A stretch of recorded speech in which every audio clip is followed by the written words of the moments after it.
Screencast af Mohammed og Patrick. Jorden er delt op i 5 lag. Skorpen, også kaldt for litosfærepladerne. Den ydre kappe, også kaldt for stenosfærepladerne. Indre kappe, også kaldt for mesosfærepladerne. Ydre og indre kerne. De er ca. 4-6.000 grader.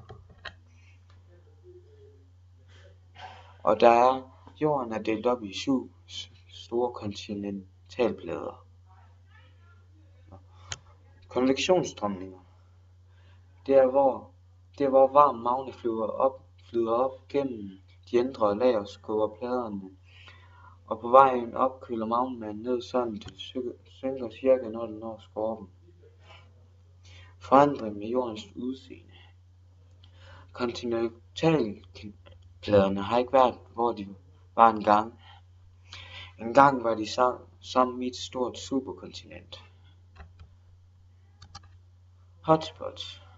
Hotspots er, hvor en plade står stille, og der kommer en anden plade henover, sådan der bliver brændt hul i pladen.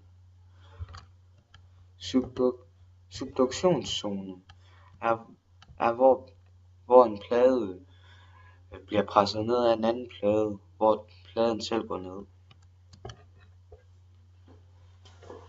Bevarende pladegrænser. Andre steder på jorden glider pladerne forbi hinanden. Det åbnes ned til jordens kappe, hvor der så sker vulkanudbrud. Vulkanudbrud er naturlig konsekvens i Island. Island er et af de bedste eksempler. Grænsen mellem den nordamerikanske plade og den russiske plade er, at de går tværs gennem øen. Plader glider forbi hinanden.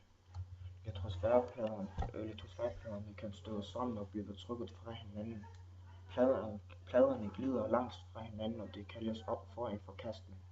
Der sker ca. 800.037 jordskælv om året. Bjergkæderne sker, hvis 2 tykke jordplader støder ind i hinanden.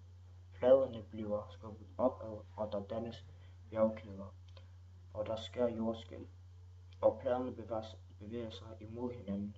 Den russiske og indiske australske plader støder sammen og danner bjergkæden Himalaya, som vokser 5,4 cm om året. Himalaya er den største bjergkæde i verden. Hvad er konsekvensen ved de 2 forskellige pladebevægelser? Jorden er opdelt i stive plader, som bevæger sig i forhold til hinanden.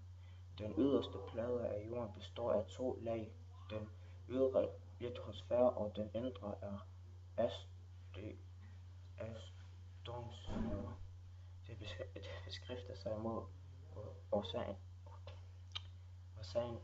oceaner, dannelse og forsvinden. Årsagen til jordskælv og aktive vulkanudbrud er foldning af stenmateriale i bjergkæder.